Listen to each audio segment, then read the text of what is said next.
దేవుని నామమున స్తోత్రం కలుగును గాక.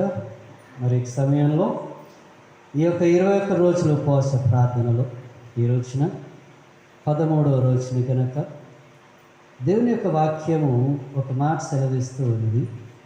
యెహోషువ చివరి అధ్యాయములో 24వ అధ్యాయము ఒకసారి 15వ వచనం ఒకసారి చదువు. యెహోషువ ద్వితీయోపదేశ కాండము తర్వాత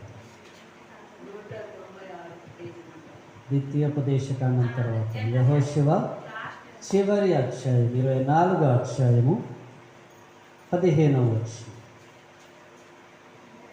దొరకకపోతే ఇండెక్స్ చూడండి. యెహోవాను సేవించుట మీ దృష్టికి ఏమని తోచిన ఎడల, కీడు అని తోచిన ఎడల మీరు ఎవరిని సేవించెదరో నది అద్దరిని మీ పితరులు సేవించిన దేవతలను సేవించెదరో అమోరియల దేశమున మీరు నివసించుచున్నారే వారి దేవతలను సేవించెదరో మీరు కోరుకొనుడి. మీరు ఎవరిని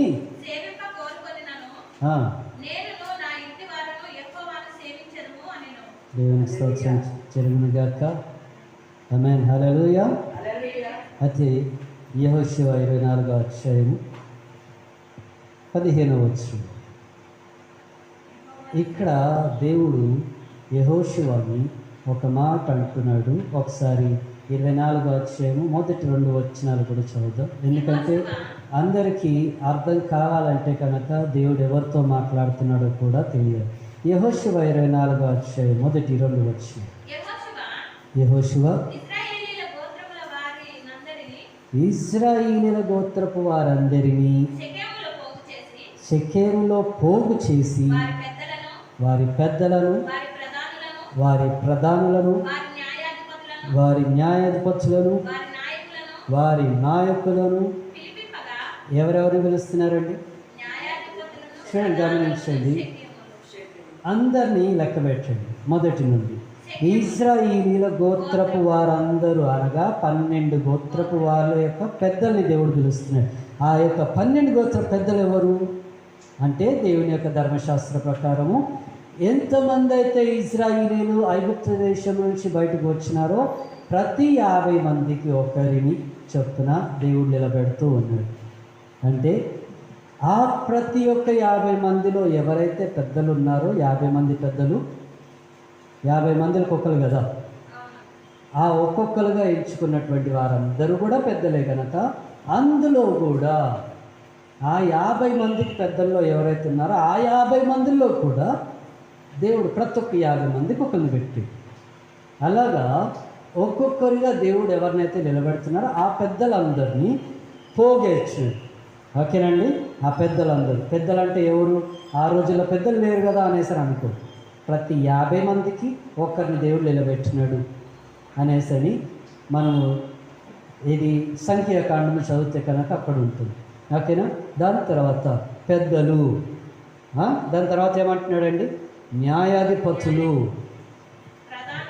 ప్రధానులను, నాయకులను పిలిపించిడి. ఎవరెవరు పిలుస్తున్నాడు? ఈ 12 గోత్రపు యొక్క పెద్దలని, న్యాయాధిపతులను, ప్రధానులను, నాయకులను పిలుస్తున్నాడు. పిలిచి ఏమంటున్నాడో తెలుసా అండి? ఎవరి దగ్గర పిలుస్తున్నాడు? ఎక్కడికండి పిలిచేది? దేవుని యొక్క సన్నిధానానికి వారిని పిలుస్తూ ఉన్నాడు. పిలిచినప్పుడు అంట ఏం జరుగుతుంది చూడండి. 2వ వచనం. యెహోషువ జనులందరితో ఇట్లా నేను ఇశ్రాయేలీయుల దేవుడైనటువంటి యెహోవా చెప్పినదేమనగా ఆది కాలము నుండి నీ పితరులు అనగా అబ్రహాముకును నాహోరుకును తండ్రి అయిన తేరాహు కుటుంబీకులు యూఫ్రటీస్ నది యొద్దన నివసించి ఇతర దేవతలను పూజించి. అయితే నేను నది అద్దరి నుండి నీ పితరుడైన అబ్రహామును తోడుకొని వచ్చి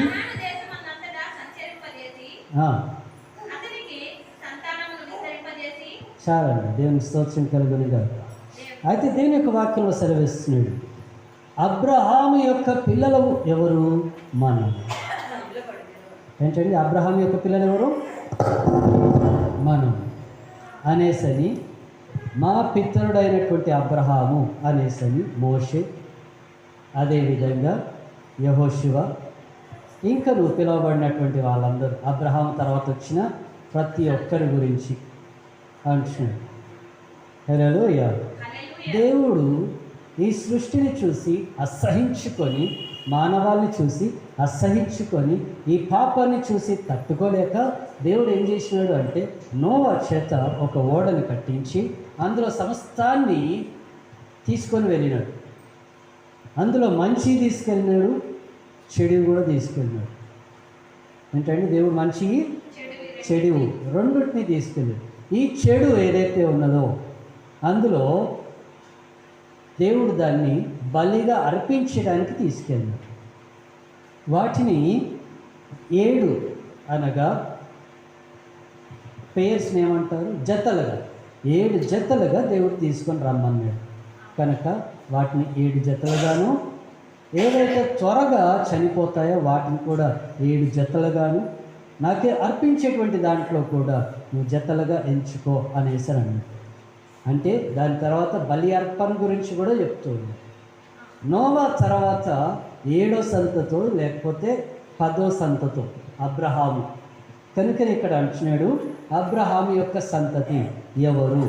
తేరా యొక్క కుమారులు. అబ్రహాము తర్వాత వచ్చినటువంటి వాళ్ళు ఎవరైతే ఉన్నారో, తన యొక్క పితరులు ఎవరైతే ఉన్నారో వారిని గురించి ఇక్కడ సంబోధిస్తూ మాట్లాడుతూ ఉన్నారు. నీ యొక్క పితరులు అటువైపున ఉండి, ఆదరణ ఉండి, యూఫ్రటీస్ నది ఆదరణ ఉండి వాళ్ళు ఏం చేస్తున్నారంట? వాళ్ళు అన్య దేవతలను పూజించిన వారు కనుక, క్లియర్గా అంటున్నాడు, అన్య దేవతల్ని పూజించిన వారు కనుక, ఆరాధించిన వారు కనుక మీరు ఎటువైపు వెళ్తారో మీ ఇష్టం. ఏంటండి మీరు ఎటువైపు వెళ్తారో మీ ఇష్టము.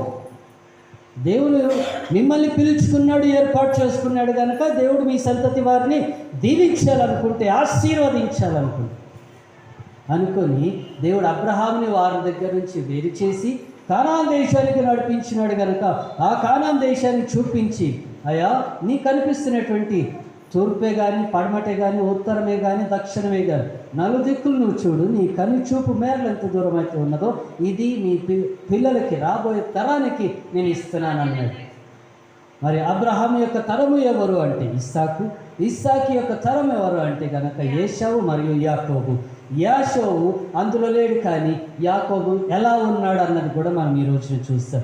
చిన్నదిగా, ఎక్కువ కాదని చిన్నదిగా మనం ధ్యానిస్తాం. అయితే వాక్యంలో గమనించండి, ఏమని అంటూ ఉన్నాడు దేవుడు? నీ పితరులైనటువంటి వారు ఎలా ఉన్నారో నువ్వు అలా ఉండు. అయితే యాకోబు యొద్ద నుండి మనం కొన్ని విషయాలు మనం నేర్చుకుందాం. ఎప్పుడైతే దేవుడు యాకోబుని తన తండ్రి ఇంటి నుండి, ఇస్సాకు ఇంటి నుండి తను లాబాను ఇంటి వైపుకి నడిపిస్తున్నాడో, నడిపించేటప్పుడు దేవుడు ఒక ప్రమాణం చేస్తున్నాడు. ఏంటా ప్రమాణము అని అంటే కనుక గమనించండి. అంటున్నాడు, ఆది కాండము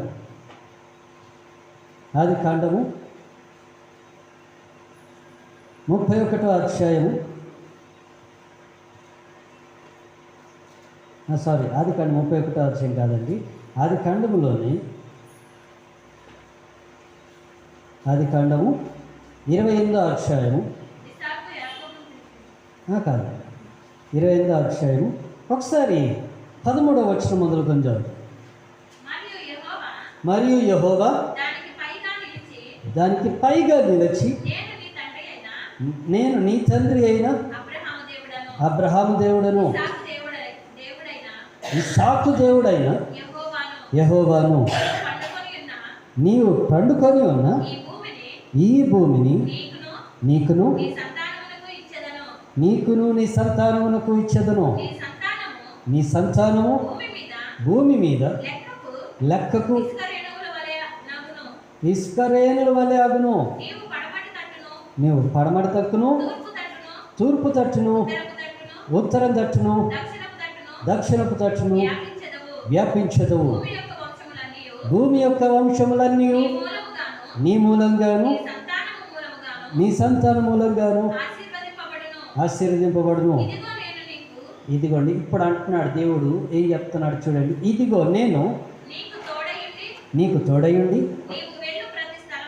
నీవు వెళ్ళు ప్రతి స్థలమందు ఏం చేస్తా అన్నాడు? నువ్వు వెళ్ళు ప్రతి స్థలమందు నేను నిన్ను కాపాడుతానన్నాడు. ఇక్కడ యాకోబు, దేవుడు ఎక్కడైనా యాకోబుని అడిగినాడా?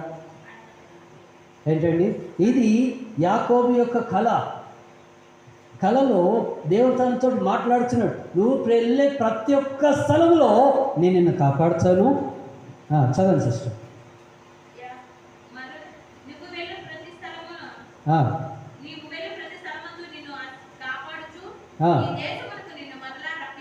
నీ దేశమునకు నేను మరలా రప్పించదును.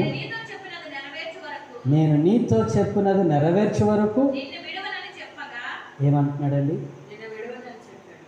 నేను నీకు చెప్పినవన్నీ నెరవేర్పయ్యేంత వరకు నేను నిన్ను విడవను. యాకోబు నిద్రలేచి నిశ్చయముగా యెహోవా ఈ స్థలమందున్నాడు, అది నాకు తెలియకపోయిననుకొని భయపడి ఈ స్థలం ఎంతో భయంకరము, ఇది దేవుని మందిరమే కానీ వేరొకటి కాదు, పరలోకపు యొక్క గవని ఇదే అనుకున్నాను. దేవుని స్తోత్రం, హల్లెలూయా. అయితే ఇక్కడ ఎవరెవరితోటి ప్రామిస్ చేశారు? దేవుడు యాకోబుతోటి ప్రామిస్ చేసినాడు, ప్రమాణం చేసినాడు. అయ్యానికి ఏం కాదు అని చెప్పినాడు. ఏం కాదు అని చెప్పినాడు. నువ్వు చేసే ప్రతి ఒక్క పనిలో నేను నీకు తోడై ఉన్నాను అనేసాను అన్నాడు. నువ్వు నీ ఆలోచనే కానీ పనినే కానీ నేను ఆశీర్వదిస్తాను అనేసాను అన్నాడు. దేవుడే ముందుగా కలిసి అన్నటువంటి మాట అన్న తర్వాతనే దేవునితో యాకోబు ఒక ఒప్పందం చేసుకున్నాడు. ఏంటి చేశాడు? నేను వెళ్ళు స్థలంలో ఒకవేళ నువ్వు నన్ను ఆశీర్వదిస్తే ఉండటానికి ఇల్లును, తినటానికి ఆహారమును, కట్టుకున్నట్టుకు వస్త్రమును, నాకు ఇవిగాక ఇంకను ఎక్కువగా నువ్వు నన్ను ఆశీర్వదిస్తే కనుక అప్పుడు తిరిగి వచ్చేటప్పుడు నేను నీ దగ్గరకు వస్తానన్నాడు. వచ్చి నేను నీకు సమర్పించుకోవాల్సినది నేను నీకు సమర్పించుకుంటాను. నీవు నాకు ఎంత ఇస్తావో నాకు తెలియదు, కానీ ఇచ్చిన దాంట్లో నేను నీకు సమర్పించుకుంటానన్నాడు. హల్లెలూయా. అలా దేవుడు ఎవరిని ఆశీర్వదించినాడు? యాకోబుని ఆశీర్వదించి. హల్లెలూయా. ఇంకొక విషయాన్ని నేను మీకు చెప్పనా, మనుషులు ఎటువంటి వాళ్ళంటే గనక అందరు నన్ను అడుగుతుంటారు, అన్నా మనుషులు ఏంటన్నా ఇలాంటి వాళ్ళు అనేసి. ఎలాంటి వాళ్ళు? వాక్యమే చెప్తుంది. ఎటువంటి వాళ్ళంటే గనక ఒకసారి అదే ఆది కాండములో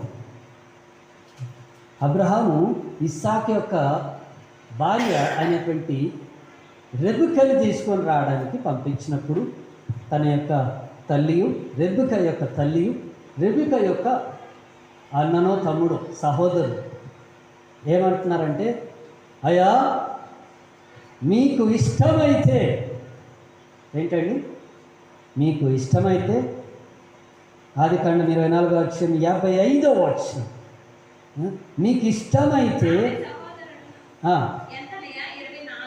24వ అధ్యాయం 55వ వచనం, ఆమె తల్లియు ఈ చిన్నదాన్ని ఎన్ని దినాలండి గుర్తుపెట్టుకోండి, ఎన్ని దినములు? 10 దినములు. చాలు. ఇది 10 దినములు అన్నాడు కదా. ఇది అన్నది ఎవరు? ఏంటండి అన్నది ఎవరు? లాబాను మరియు తన యొక్క తల్లి. ఓకేనా? ఇక్కడ లాబాను ఉన్నాడు. అదే లాబాను దగ్గర ఎవరున్నారు? యాకోబు ఉన్నాడు. ఎవరున్నారు ఇప్పుడు? యాకోబు ఉన్నాడు. అయితే యాకోబు ఏమన్నాడు? ఈ యాకోబుతో ఏమన్నాడు చూడండి, ఆదికాండం 30వ అధ్యాయం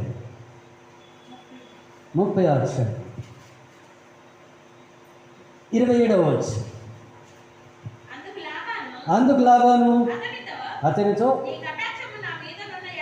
నీ కటాక్షము నా మీద ఉన్న ఎడల నా మాట వినుము, నిన్ను బట్టి యెహోవా నన్ను ఆశీర్వదించనని. ఏం చూసి నేర్చుకున్నాడు? శకునం చూసి తెలుసుకుంటున్నాను. దాని తర్వాత అంటున్నాడు చూడండి, తర్వాత మరియు అతడు మిస్ అయినట్టున్నారు. ఒకసారి 26వ వచనం నుంచి చదవండి. నా భార్యలను నా పిల్లలను నాకు అప్పగించుము, అప్పుడు నేను వెళ్ళదను వారి కోసము. నేను నీకు కొలువ చేసినటువంటి విధము నీవు ఎరుగుదు కదా. అందుకు లాబాను అతనితో, నీ కటాక్షం నా మీద ఉన్న ఎడల నా మాట వినుము, నిన్ను బట్టి యెహోవా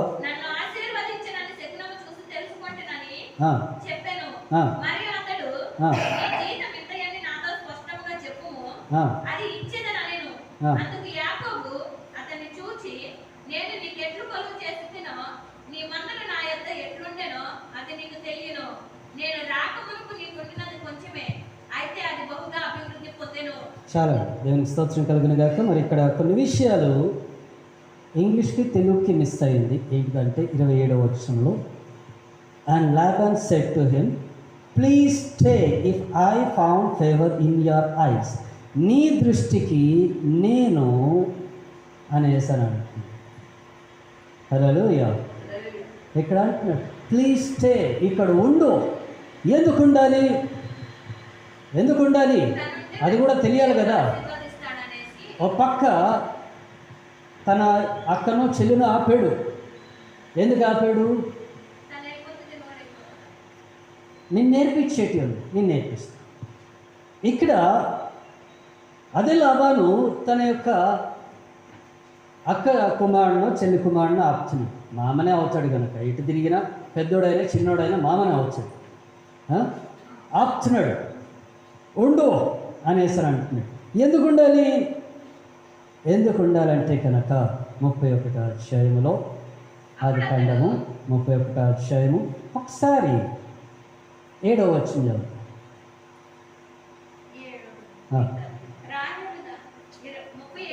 31వ అధ్యాయము 7వ వచనం. నీ తండ్రి నన్ను ఏం చేశాడు? ఏం చేశాడు? గట్టిగా చెప్పండి. ఏం చేశాడు? మోసపుచ్చి 10 మార్లు ఏం చేసినాడంట? ఎందుకు ఉంచినాడంట? ఎందుకు ఉంచినాడు? నిన్ను మోసం చేయడానికి ఉంచినాడు. నిన్ను బాగు చేయడానికి కాదు, నిన్ను ఆశీర్వదించడానికో కాదు. హల్లెలూయా. ఎందుకు ఉంచాడు? మోసం చేయడానికి. రేచల్ని కూడా ఆ సమయంలో ఎందుకు ఉంచినాడు? మోసం చేయడానికి. అంటే నీ పితరులైనటువంటి వాళ్ళు ఏం చేస్తూ ఉన్నారు? ఇప్పటికీ మోసం చేస్తూనే ఉన్నారు కనుక యెహోషువ ఇక్కడి మాట అంటున్నాడు. ఏమని అంటున్నాడు? అయ్యా, నువ్వెవరినన్నా సేవించుకో, నన్ను పిలిచినటువంటి నా దేవుడు, పేరు పెట్టిన పిలిచినటువంటి నా దేవుడు నన్ను ఆశీర్వదిస్తాడే కానీ నన్ను మోసం చేయడు. హల్లెలూయా. ఎందుకంటే వీళ్ళ దృష్టిలో ఎలా కనిపించాడు యాకోబు? ఐశ్వర్యం పెరిగిపోయింది, ఆస్తి పెరిగిపోయింది, ఘనత వచ్చేసింది, పని వాళ్ళు పెరిగిపోయారు. హల్లెలూయా. ఇవన్నీ చూసినటువంటి లాబాను తన కంటిని చూపును తట్టుకోలేకపోయినాడు. తన పిల్లలు కూడా తట్టుకోలేక తనని ఎలాగైనా కానీ మోసం చేయాలి. హల్లెలూయా. దాదాపుగా 20 సంవత్సరాలు పనిచేశాడండి. కొలువి చేసినాడు 20 సంవత్సరాలు. ఎవరైనా అన్ని సంవత్సరాలు చేస్తారో కంపెనీలో? ఎవరు చేయరు. కానీ ఇక్కడ 20 సంవత్సరాలు చేసినాడంట. నమ్మకంగా ఉన్నాడంట. అయినా ఏ లాభమో లేకపోయాను. హల్లెలూయా. 14 సార్లు వాళ్ళ పిల్లల కోసం కొలవ చేస్తున్నాడు. 6 సంవత్సరాలు తన దగ్గర ఉన్నటువంటి గొర్రెల మందల కోసం, మేకల మందల కోసము, గాడిదల కోసము, ఒంటెల కోసము, తన దగ్గర ఉన్న సమస్తమైనటువంటి వాటన్నిటి కోసము పనిచేసి. హల్లెలూయా. అందుకే ఇక్కడ యెహోషువ అంత బలంగా చెప్తున్నాడు. ఏమని చెప్తున్నాడు? నువ్వు ఎవరిని సేవించుకుంటావో సేవించుకో, నీ దేవుడైనటువంటి యెహోవా సెలవిస్తున్నటువంటి మాట. నువ్వెవరిని సేవించుకుంటావో సేవించుకో, కానీ నేను నా ఇంటివారు యెహోవానే సేవించదము. ప్రభు అయిన యేసుక్రీస్తునే మేము ఆరాధిస్తాం, ప్రభు అయిన యేసుక్రీస్తునే మేము స్తుతిస్తాం. ఎందుకు? 17వ వచనం చదువుతాం ఒకసారి. యెహోషువ 24వ అధ్యాయం 17వ వచనం.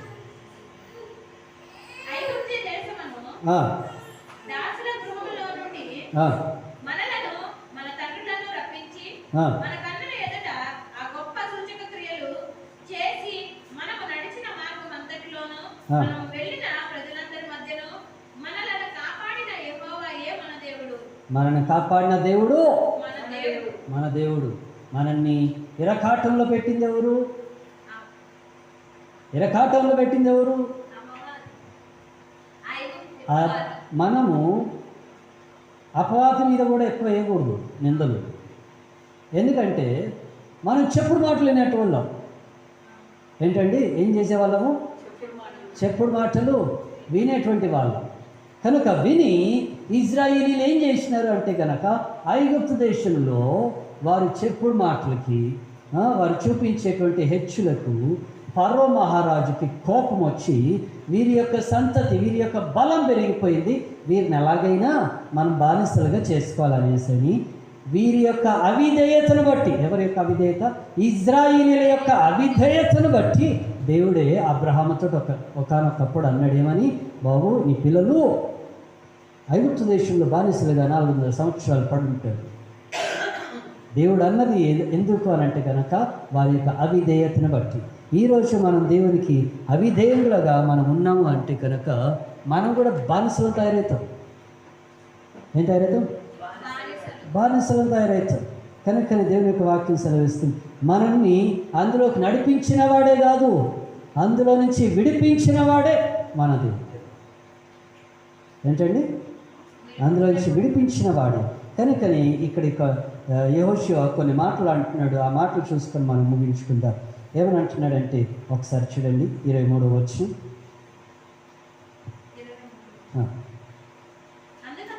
అందుకతడు అలా అయితే మీ మధ్యనున్న అన్య దేవతలను తొలగద్రోసి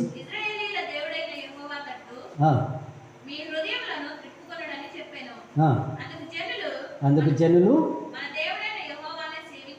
మన దేవుడైన యెహోవానే సేవించదము, ఆయన మాటే విందుమని యెహోషువతో చెప్పిరి. అట్లు యెహోషువ ఆ దినమున ప్రజలతో నిబంధన చేసి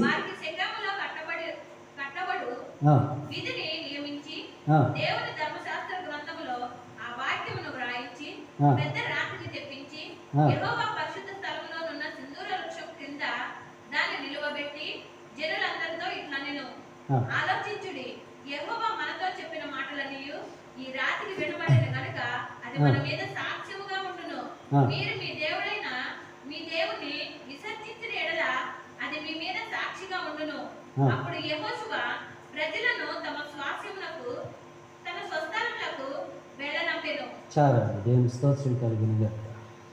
చూడండి, ఇక్కడ 23 నుంచి 28 వచనాల వరకు మనం చదివినాం. అప్పుడు ఏం చేసినాడంటే యెహోషువ ఈ మాటలన్నీ విన్న తర్వాత వాళ్ళందరూ చెప్పినటువంటి మాటలకి వాళ్ళందరినీ సాక్షులంగా పెట్టి ఒక బండ మీద రాయించి ఈ బండ మనకి సాక్ష్యంగా నిలబడుతుంది. ఈ రోజున ఆ బండని ప్రభు అయిన యేసుక్రీస్తు పేతురుగా చూపిస్తూ ఉన్నాడు. పేతురు అని అంటే ఏంటిదంటే సాక్ష్యము. కనుకనే అపోస్తుల కార్యము 2వ అధ్యాయానికి వచ్చే వరకు సువార్తను ప్రకటించిందే పేతురు. ఏంటండి? సువార్తను ప్రకటించిందే పేతురు. కనుక ఈ రోజున యెహోషువ ఇంత పెద్ద నిర్ణయం తీసుకున్నాడంటే ఒట్టిగానే తీసుకుంటాడా అండి? ఎవరైనా కానీ నిర్ణయం తీసుకుంటే కనుక ఒట్టిగానే తీసుకుంటారా? తీసుకో. ఈ రోజున ఇశ్రాయేలీయులు ఈ మాటను తెలుసుకున్నారు. మరి మనం ఏం నేర్చుకుంటున్నాము అన్నది కూడా మనము తెలుసుకోవాలి. దేవుని సన్నిధానంలో మనం చిన్న ప్రార్థన చేసి దేవునితో మనం మాట్లాడదాం. అయ్యా, ఈ రోజున మా పితరులు తండ్రి ఒకవేళ నిజముగానే అన్ని దేవతలను తండ్రి పూజించిన వారైతే మేము ఎట్టెల్లాలో మాకు ఆ సొంత నిర్ణయం తీసుకునేటువంటి ఆలోచన ఉందని చెప్పినారు. అయినను అయ్యా, మమ్మల్ని విమోచించినవాడు, మమ్మల్ని సంరక్షించినవాడు మా దేవుడు అనేసరి వాక్యం సెలవిస్తుంది. మా పాపముల నుంచి విమోచించినటువంటి దేవుడవు నీవు, మా అతిక్రమముల నుంచి విమోచించినటువంటి దేవుడవు నీవు. ఈ రోజున అయ్యా, మీరు మా దేవుడుగా మిమ్మల్ని తండ్రి మా హృదయంలోను మా మనస్సుల్లోనూ మిమ్మల్ని నిలబెట్టుకుంటూ ఉన్నాము కనుక మీరు మాతో ఉండి నడిపించండి. అడ్డగిస్తున్న ప్రతి ఒక్క అంధకార చీకటి సాతాను శక్తులను బంధించి ప్రతి ఒక్క అంధకార చీకటమైనటువంటి సాతాను శక్తులతో మేము పోరాటం చేస్తూ ఉండగా ఆ యొక్క యుద్ధంలో ఆ యొక్క పోరాటంలో మీరు తోడుగా నీరు నడిపించి మీ నామానికి మహిమ ఘనత ప్రభావం చెల్లించండి. కూడి వచ్చిన సంఘాన్ని సంఘ సభ్యులను దీవించండి. అయ్యా, ఆన్లైన్లో వీక్షించినప్పుడు దీవించి వాక్యానుసారమైనటువంటి జీవితాన్ని మా అందరికీ దయచేయమని అడుగుతూ, యెహోషువ ఈ మాట చెప్పినాడంటే దాని కారణం ఏంటిదో కూడా మేము తెలుసుకుని ఉన్నాం కనుక ఆ మాటనుసారంగా మేము ముందుకు వెళ్ళటకు సహాయం దయచేయండి. నిర్ణయము మా చేతుల్లో ఉంది కనుక మేము సరైనటువంటి నిర్ణయం తీసుకుంటూ సహాయం దయచేసి మీరు మాతో మాట్లాడి స్థిరపరిచి నడిపించండి. ఏతబడినటువంటి వాక్యాన్ని దీవించండి. మా మధ్యలో ఉన్నటువంటి నాయన ప్రార్థన విజ్ఞాపనలన్నింటినీ ప్రార్థిస్తూ ఉన్నారు. అయ్యా, సంఘ సభ్యులైనటువంటి వారు నాయన ఎవరైతే ప్రార్థన విజ్ఞాపనలు పంపిస్తున్నారో వారిని బట్టి కూడా ప్రార్థిస్తూ ఉన్నారు. అయ్యా, ప్రతి ఒక్క ప్రార్థన విజ్ఞాపన తండ్రి మీ చేతుల్లోకి అప్పగిస్తున్నాను. పేరు పేరున ప్రతి ఒక్కరిని బట్టి ప్రార్థిస్తూ ఉన్నాను. వారి యొక్క హృదయవాంఛలు నెరవేర్చండి. అడ్డగించిన సాతాను శక్తులను బంధించండి. అయ్యా, ఈ యొక్క ఉపవాస ప్రార్థనలో ఏ సంఖ్యలైతే వేయబడి ఉన్నాయో ప్రతి ఒక్క సంఖ్యలు ఏసునామములో తెగిపడినగా గొప్ప విజయములు ఇచ్చేసి మీ నామానికి మహిమ ఘనత ప్రభావం చెల్లించుకోండి. మీ కృపల్లో మీరు భద్రపరిచి నడిపించమని అడిగించింది. అయ్యా, ఎవరైతే బలహీనంగా ఉన్నారో వారిని బలపరిచి, ఎవరైతే అంధకార చీకటి సాతాను శక్తులతో పీడింపబడుతున్నారో వారందరికీ విడుదల కలుగునుగాక. ఎవరైతే బలహీనతలతో ఉన్నారో వారికి సంపూర్ణమైనటువంటి స్వస్థతను దయచేయండి, సంపూర్ణమైనటువంటి విడుదల దయచేయండి, శరీర బలహీనత నుంచి విడుదల దయచేయండి. అయా, ఘోరమైనటువంటి పాపులము అభాగ్యులము అయా, పాపం అనగా తండ్రి అయా మా మాట వలన, చూపు వలన, వెనుకల వలన, తలుపుల వలన అయా తప్పుడు ఆలోచన కలిగిన పాపం అంటున్నారు.